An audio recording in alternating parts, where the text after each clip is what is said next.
Assalamualaikum warahmatullahi wabarakatuh. Sahabat KSM Imam Baul Ulum, banyak orang takut berbagi karena khawatir hartanya berkurang. Padahal dalam pandangan Allah, sedekah justru menjadi pembuka pintu rezeki dan keberkahan. Rasulullah SAW bersabda dalam hadis sahih, "Ma naqasat sadaqatun min malin," yang artinya sedekah tidak akan mengurangi harta. Hadis riwayat Muslim. Secara nominal, mungkin angka di tabungan kita akan berkurang, namun Allah menggantinya dengan yang pertama, keberkahan dalam sisa harta kita. Yang kedua, kesehatan dan perlindungan dari mara bahaya. Yang ketiga, ketenangan jiwa yang tidak bisa dibeli dengan uang.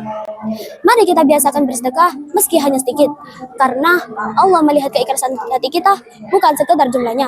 Wassalamualaikum warahmatullahi wabarakatuh.